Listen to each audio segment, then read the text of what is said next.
Assalamualaikum warahmatullahi wabarakatuh. Perkenalkan, nama saya Fakih Noval dengan NIM 221910101070.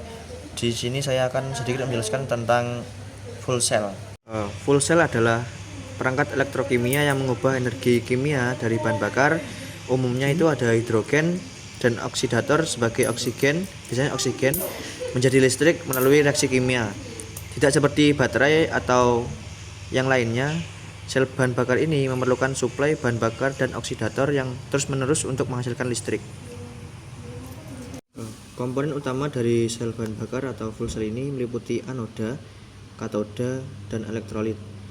Di mana anoda adalah elektroda di mana bahan bakar atau hidrogen dioksidasi, melepaskan elektron dan menghasilkan ion hidrogen atau proton. Katoda adalah elektroda di mana oksigen menerima elektron, bergabung dengan proton dan menghasilkan air atau H2O. Elektrolit adalah bahan yang memisahkan anoda dan katoda dan memungkinkan ion hidrogen berpindah dari anoda ke katoda sambil mencegah elektron melewati langsung melalui elektrolit. Fungsi utama dari fuel cell ini adalah untuk menghasilkan listrik. Di dalam sel bahan bakar hidrogen dimasukkan ke anoda di mana ia terpecah menjadi proton dan elektron.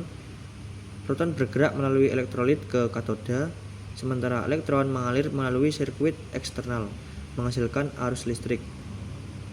Di katoda ini, proton dan elektron bergabung dengan oksigen untuk membentuk air sebagai produk sampingan. Reaksi kimia yang terjadi di sel bahan bakar menghasilkan listrik dengan efisiensi yang tinggi dan hanya menghasilkan air sebagai limbah saja. Jadi menjadikannya teknologi yang ramah lingkungan. Efisiensi dari fuel cell ini bervariasi tergantung pada jenis dan kondisi operasi. Sel bahan bakar proton exchange membranes atau PEMFC yang umum digunakan dalam aplikasi seperti kendaraan listrik dan perangkat portable memiliki efisiensi sekitar 40-60%.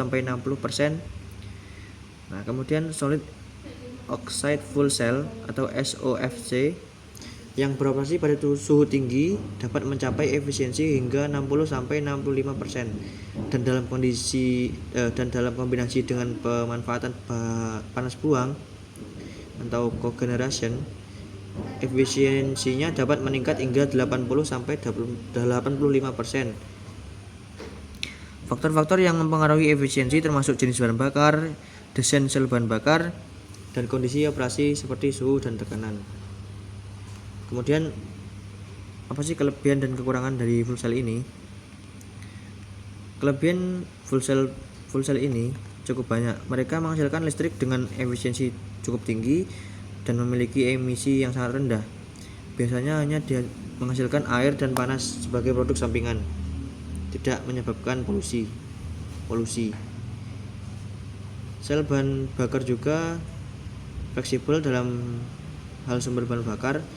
Meskipun hidrogen adalah bahan bakar yang paling umum, namun fuel cell ini juga dapat menggunakan metanol, etanol, dan bahan bakar alam melalui proses reformasi. Selain itu, mereka dapat beroperasi secara kontinu selama ada pasokan bahan bakar dan oksigen, membuatnya ideal untuk aplikasi yang memerlukan daya kontinu dan andal. Namun fuel cell ini juga memiliki beberapa kekurangan.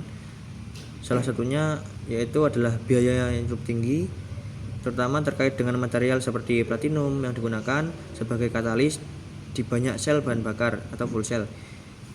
Infrastruktur untuk produksi, penyimpanan, dan distribusi hidrogen juga belum berkembang secara luas, yang membatasi adopsi teknologi ini. Selain itu, meskipun sel bahan bakar menghasilkan emisi yang sangat rendah, produksi hidrogen itu sendiri saat ini masih banyak bergantung pada proses yang menghasilkan emisi karbon, seperti reformasi gas alam, meskipun ada upaya untuk mengembangkan metode produksi hidrogen yang lebih bersih. Secara keseluruhan, sel bahan bakar menawarkan potensi besar untuk aplikasi energi bersih dan berkelanjutan.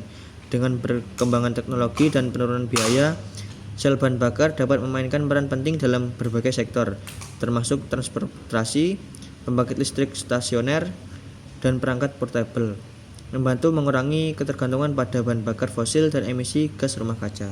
Terima kasih. Jadi kesimpulannya, sel bahan bakar merupakan teknologi yang sangat penting dalam upaya menghasilkan energi bersih dan terbarukan. Penggunaan sel bahan bakar dapat mengurangi emisi karbon dan ketergantungan pada bahan bakar fosil, sekaligus memberikan solusi energi yang efisien dan berkelanjutan. Memahami komponen, fungsi, dan faktor yang mempengaruhi efisiensi sel bahan bakar atau fuel cell sangat penting untuk mengoptimalkan penggunaannya di berbagai aplikasi. Terima kasih.